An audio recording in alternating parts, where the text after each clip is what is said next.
Hi all, Hipper here. Today I'm gonna go through a very basic tutorial on how to set up the basics to play a cruiser in an agile fashion, like what I usually do at tier 6 and especially tier 7. I realize I've been probably skipping a few steps in my other videos, so now here I'm gonna go over the prereqs that you need to have set up before you'll be successful with an agile build. So first we're going to have a look at the basic controls here, because the whole agile playstyle is based on the fact that you will be, well, agile and with a very low reaction time. So the best control preset I find is preset 4. Yeah, I don't know, I like that one, especially by clicking the left stick, and this is the same for a PlayStation by the way. You're able to lock your guns, which is something that you'll be doing all the time with an agile build. Also, make sure you crank the x-axis and y-axis sensitivity up to maximum. You want to be able to look around lightning quick as you can to spot those incoming torps and incoming salvos. Like if you have the standard setup, like the pan is just too slow, and you won't be able to see incoming torpedoes fast enough to be able to take evasive action. So this is very important. So here I'll just have a quick shot of a cruiser that's locking its guns, so you know what I mean, and also just notice how fast the pan motion is on this setup here. Yeah, it's very fast, and you'll need that. Alright, next up is the increased HUD size. I used to like it because it gave me a much bigger map and it's easier to see what's going on. But with the changes in the last few patches, the team commands just take up too much space on the screen, so I've turned it down again to the default size. Also, as wonderful as 4K resolution is, I find the frame rate too slow in that, and I have it at the standard 1080p instead. I'm pretty sure as soon as the new Xbox Series X, and for those of you playing PlayStation, the PlayStation 5 comes out, I'm sure I'll be turning this to enable instead of disabled, because they have the horsepower to run the game much smoother than the current generation. But for now I choose frame rate over resolution.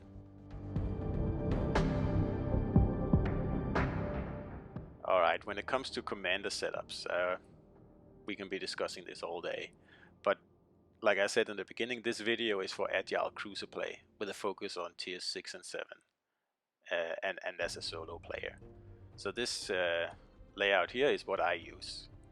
If I play alone at tier 6 and 7, and that's what I do 99.9% of the time, and at tier 7, not tier 6 actually, I use one of the 6 commanders I've lined up here, because they give you the fastest ship with the fastest rudder and the fastest turret rotation possible.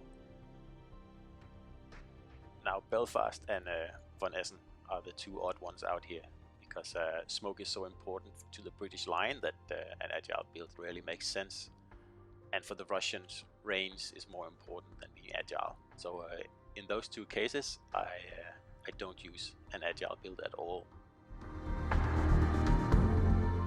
And that's what you need as an agile cruiser. So, and if you're playing the lower tiers, then the rudder movement is so slow anyway that there's no point in an agile build at tiers 1 to 5. It just doesn't make any sense. So I use pretty much any commander I like down there. Probably more of a focus on damage at those tiers. And I use, for the French ships, I still use Roux, because I just like him better at those tiers, especially on De Grasse and ships like that. And William Tennant, I use him for Exeter, because it is actually the most agile cruiser at tier 5, and this guy makes it have that upper hand. The next column is the inspirations that I pick and choose. As you know, I usually use speed inspiration for all my builds at tier 7, But the main point of this is that these guys are very suitable for inspirations at both tier 6 and 7 and 1 to 5. And of course you can't use it as an inspiration if you're already using the exact commander. And the last column is division, and I put a big question mark in there because I'm not going to give any advice on that. What you play with in a division should depend on the division, of course, the kinds of ships you have in that division, the other players, and of course what you agree on individually to make the best out of your division. So it's very situational. So I don't want to give any judgment on that part.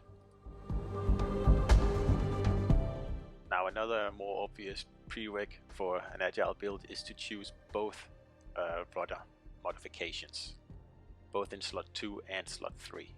And as you can see, the slot 2 one gives you 20% reduction, and that's good. That's the one you'll be choosing at tiers 1 to 5. But when you get up to tiers 6 and 7, you actually get another modification here that'll reduce it by another 40%. And don't miss the fact that the steering gear repair time is reduced by 80%. That's massive. That'll get you out of all those situations where someone hits your rudder and you're a sitting duck because you can't move the way you want to. It's extremely important. If you don't pick this one, this third option here, then don't bother going with an agility build then. So what you want to achieve with all this tinkering about is to have a rudder shift time at 3 seconds or below.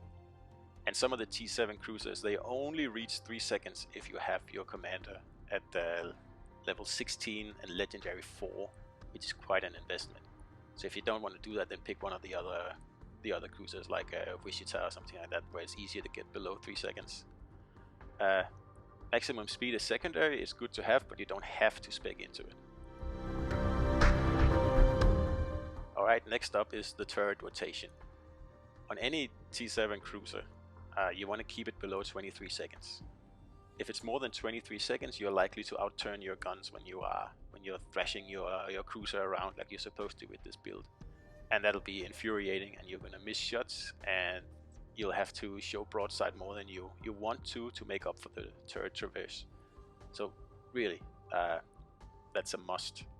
The ingenious perk that I always choose on my T7 cruiser captains will lower this substantially, and if that's enough to get it below 23 seconds, you can stop there.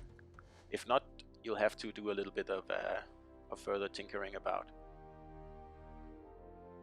Now, short of popping Einstein on as an inspiration, you can use upgrades 1 and 4 to further tinker with your turret rotation.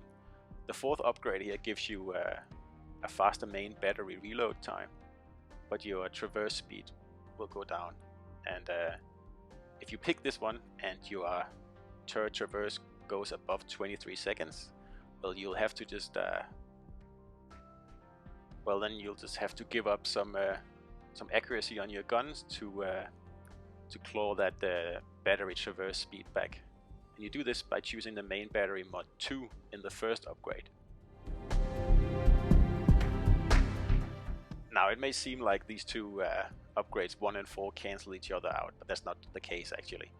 In the end, you'll end up with slightly faster traverse speed and an 8% increase in your reload time, which is fine. There's nothing to frown at. Naturally, if your turret traverse is already below 23 seconds, you can pick aiming systems mod 1 with no problem at all.